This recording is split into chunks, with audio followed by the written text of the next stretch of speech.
Negative കാര്യങ്ങൾ ആലോചിച്ച് വളരെ സമയം പാഴാക്കുന്ന ഒരാളാണെങ്കിൽ നിങ്ങൾ തിരിച്ചറിയുക, നിങ്ങളുടെ ജീവിതത്തിൻ്റെ വിജയത്തിലേക്കുള്ള വഴികൾ നിങ്ങൾ അടക്കുകയാണെന്ന്. മറ്റുള്ളവരെക്കുറിച്ചും നെഗറ്റീവ് ചെയ്തവരെക്കുറിച്ചും ചിന്തിച്ച് സമയം പാഴാക്കാതെ നിങ്ങളുടെ നല്ല നാളേക്കുള്ള നല്ല പോസിറ്റീവ് വഴികൾ വെട്ടിത്തെളിക്കുവാനും അതുപോലെ തന്നെ പണത്തെ എന്നിലേക്ക് പ്രവഹിക്കുന്നതായിട്ട് ആവാഹിക്കുവാനുമുള്ള ചിന്തകളെ മുൻകൂട്ടി കൊണ്ടുവരിക. അതിന് നല്ല മ്യൂസിക്, നല്ല മണിനാഥം പോലുള്ള നല്ല മ്യൂസിക്കുകൾ കേൾക്കുക. അതുപോലെ പണത്തെ മാത്രം ചിന്തിക്കുക, കുടുംബത്തെയും പണത്തെയും മാത്രം ചിന്തിക്കുക. നല്ലൊരു ജീവിതം ഉണ്ടാകും. എല്ലാവർക്കും നെഗറ്റീവ് ചിന്ത നമ്മുടെ ആരോഗ്യവും നമ്മുടെ ശരീരത്തെയും മൊത്തത്തിൽ നമ്മുടെ ജീവിതം തന്നെ തകർക്കുന്ന ഒരു സംഗതിയാണ് നെഗറ്റീവ്. എത്ര വലിയ ദുഷ്ടകരം ചെയ്തവരെയും നമ്മളെക്കുറിച്ച് ചിന്തിക്കാൻ പാടില്ല. കാരണം അവരെക്കുറിച്ച് നമ്മൾ ചിന്തിക്കുമ്പോൾ, അവരോട് ദേഷ്യം മനസ്സിൽ സൂക്ഷിക്കുമ്പോൾ നമ്മുടെ മനസ്സും ശരീരവും നഷ്ടപ്പെടുന്നത്. അവർക്ക് യാതൊരു പ്രശ്നവുമില്ല, അവരറിയുന്നും കൂടി ഉണ്ടാവത്തില്ല.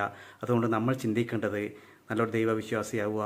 അതുപോലെ തന്നെ വിശ്വാസം കാത്തു സൂക്ഷിച്ചുകൊണ്ട് നമ്മുടെ നെഗറ്റീവ് ചിന്തകളെ മാറ്റി എല്ലാം നല്ല പോസിറ്റീവായി എടുത്ത് നല്ല രീതിയിൽ നല്ല എനർജിക്ക് ജീവിതത്തിൽ പണമുണ്ടാക്കാൻ ക്ഷമയോടത്രയും എത്തുന്ന മറ്റൊരു കാര്യമില്ല. കാരണം പണം വെറുതെ ഉണ്ടാകുന്നതല്ലെന്ന് ഞാൻ നേരത്തെ പറഞ്ഞു കഴിഞ്ഞു. ക്ഷമിച്ച് പണം വരാനുള്ള മാർഗങ്ങളും പണത്തിനെ സ്നേഹിക്കുകയും അതിനെ പരിപാലിക്കുകയും ചെയ്യുക. ക്ഷമയോടുകൂടാ എന്ത് കാര്യത്തിൽ നമ്മൾ മറ്റുള്ളവരോട് ഈ ഒരു ക്ഷമ എന്നൊരു വാക്ക് നമ്മൾ നിർബന്ധമായും ശീലിക്കേണ്ടതായിട്ടുണ്ട്. അതുകൊണ്ട് തന്നെയാണ് ഈ ക്ഷമയെക്കുറിച്ച് ക്ഷമ എന്ന് പറഞ്ഞുകൊണ്ടിരിക്കുന്നത്.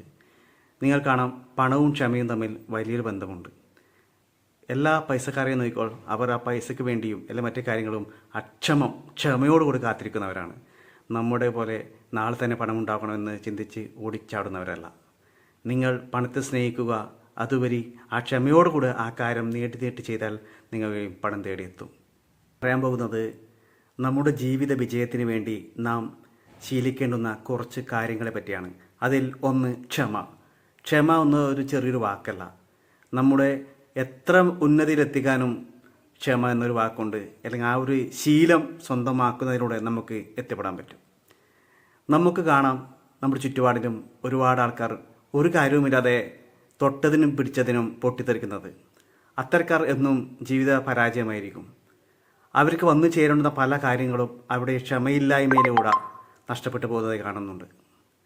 നമ്മൾ ഒരു തെറ്റ് ചെയ്യാതെ തന്നെ നമുക്ക് ക്രൂശിക്കപ്പെടുന്നുണ്ടെങ്കിൽ നമ്മൾ ക്ഷമയോടുകൂടി കാര്യങ്ങൾ മുന്നോട്ട് നീങ്ങാൻ പഠിക്കണം. എടുത്തു ചാടിയാൽ പല പ്രശ്നങ്ങളിലേക്ക് എത്തിക്കും. ക്ഷമ ഒരു വലിയൊരു കാര്യമാണ്. അതുപോലെ തന്നെ നമുക്ക് പണം, പദവി ഇതൊക്കെ ഉന്നതിയിലെത്തുവാൻ, നമ്മുടെ ജീവിതം വിജയമാക്കി തീർക്കുവാനും നമ്മൾ ക്ഷമ എന്നൊരു കാര്യം ശീലിക്കേണ്ടതായിട്ടുണ്ട്. പണം എന്നത് ഒരു സുപ്രഭാതത്തിലുണ്ടാവുന്നതല്ല.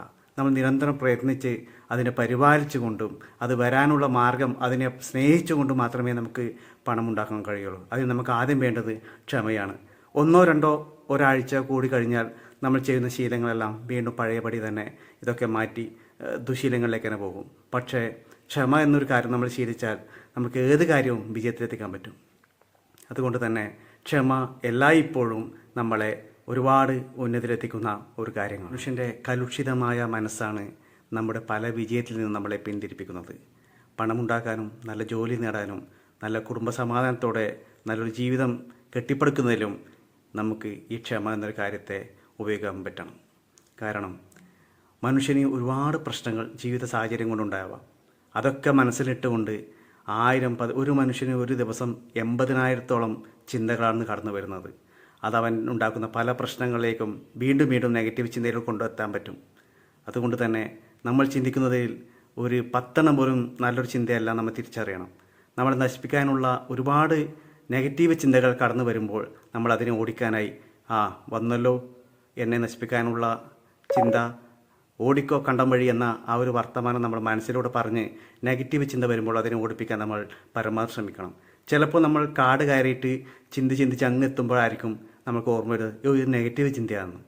അപ്പോൾ അങ്ങനെ കുറച്ച് നാളുണ്ടാവും അതിനെ ഓടിച്ച് ഇത് നെഗറ്റീവ് ചിന്തയാണ് വിട്ടോളൂ എന്ന് പറഞ്ഞുകൊണ്ടിരിക്കുക. അപ്പോൾ തനിയെ നമുക്ക് ശീലമാവും. പിന്നെ പോസിറ്റീവ് ചിന്തകളെ നമുക്ക് ഉണ്ടാകത്തുള്ളൂ. അപ്പോൾ നമ്മൾ എപ്പോഴും പോസിറ്റീവ് ആവാൻ ശ്രമിക്കുക. അതുപോലെ തന്നെ മനുഷ്യന് ഒരു ഫോണിൽ നിറയെ മെമ്മറി ഫുള്ളായി കഴിഞ്ഞാൽ സെലക്ട് ചെയ്ത് ചില കാര്യങ്ങൾ ഡിലീറ്റ് ചെയ്യാൻ പറ്റും. പക്ഷേ മനുഷ്യൻ്റെ കാര്യത്തിൽ അങ്ങനെയല്ല. മനുഷ്യൻ മെമ്മറിയിൽ വേണ്ടാത്തതും അവൻ അനുഭവിച്ചതുമായ ഒരുപാട് നെഗറ്റീവ് കാര്യങ്ങൾ നിറച്ച് വെച്ചിരിക്കും. അപ്പോൾ ഇത്തരം കാര്യങ്ങളെ സെലക്റ്റീവ് ചെയ്ത് ഡിലീറ്റ് ചെയ്യാൻ പറ്റത്തില്ല. അപ്പോൾ ആ മനസ്സിനെ ക്ലിയർ ചെയ്യാൻ വേണ്ടി, ആ മെമ്മറി ഒന്ന് റീഫ്രഷ് ചെയ്യാൻ വേണ്ടിയാണ് നമ്മൾ ക്ഷേത്ര ആരാധന, ചർച്ച്, അതുപോലെ നിസ്കാരം തുടങ്ങിയ നമ്മുടെ ആരാധന ശീലങ്ങൾ അതിനെ വളരെ വളരെ ഉപകാരപ്പെടുത്തും. അതിനോട് നമ്മുടെ മെമ്മറി ഫുള്ളായതൊക്കെ അങ്ങ് പോകും. അതുപോലെ തന്നെ പോസിറ്റീവ് ചിന്തയും നെഗറ്റീവ് ചിന്ത വരുമ്പോൾ അതിനെ എത്ര വലിയ ദുഷ്ടത്തരം ചെയ്ത ആൾക്കാരായിക്കോട്ടെ അവരുടെ ചിന്ത നമ്മുടെ മനസ്സിൽ കയറി വരുമ്പോഴേ നമ്മൾ പറയുക, മനസ്സിൽ കൊടുക്കുക നിർദ്ദേശം, ഇത് എനിക്ക് നല്ലതല്ല, ഇത് ഞാൻ ചിന്തിച്ചിരുന്നാൽ എൻ്റെ ശരീരവും മനസ്സും വെറുതെ നഷ്ടപ്പെട്ട് തേഞ്ഞു പോവും, അതുകൊണ്ട് എനിക്ക് ഇതിൻ്റെ ആവശ്യമില്ല. അപ്പോൾ നിരന്തരം പൈസ ഉണ്ടാവുന്നതും നമ്മുടെ ജീവിതം പുരോഗമിക്കുന്നതും മാത്രം സ്വപ്നം കണ്ട് അതിലേക്ക് മാത്രമായിരിക്കണം നമ്മുടെ ശ്രദ്ധ. എല്ലാവർക്കും നല്ലത് വരട്ടെ. ഓക്കെ. ഈ പണം കാണുമ്പോൾ ഇത് കുറേ സമയമുണ്ടോ, എനിക്ക് അടുത്ത വർക്ക് ചെയ്യാനുണ്ട്, അല്ലെങ്കിൽ അടുത്ത തലത്തിലേക്ക് മൈൻഡ് കൊണ്ടുപോകേണ്ടതുണ്ടെന്ന് വിചാരിച്ച് ഇത് പെട്ടെന്ന് തീരണേ എന്ന് പ്രാർത്ഥിക്കുന്നുണ്ടെങ്കിൽ നിങ്ങൾക്ക് തീരെ ക്ഷമയില്ല എന്നതിനർത്ഥം. ഇതാകെ അത്ര സമയം ഉണ്ടാകത്തുള്ളൂ. അപ്പോൾ അതിനെ പെട്ടെന്ന് തീരാൻ വേണ്ടിയും ഇത് പണമാണ്. ഈ പണമൊക്കെ നിങ്ങൾക്ക് വരുമ്പോൾ നിങ്ങൾ തടസ്സപ്പെടുത്തുമോ? ഇല്ലല്ലോ. അപ്പോൾ ഇതിനെ മൊത്തം ആവാഹിക്കുക. ഇത് തീരാറായില്ല എന്ന് ശങ്കപ്പെടുന്ന മനസ്സിന് തീരെ ക്ഷമയില്ല എന്ന് നിങ്ങൾ മനസ്സിലാക്കണം. അപ്പോൾ നിങ്ങൾ ഡെയിലി ഈ വീഡിയോ കണ്ട് ഈ ഒരു ക്ഷമ കൂട്ടാൻ നിങ്ങൾ തീർച്ചയായും ശ്രദ്ധിക്കേണ്ടതായിട്ടുണ്ട്. ഇത് തുടർച്ചയായി ഇത് കണ്ട് നിങ്ങൾ ക്ഷമ വർദ്ധിപ്പിക്കുക. അതിലൂടെ നിങ്ങൾക്ക് ഒരുപാട് നേട്ടങ്ങളുണ്ടാകും.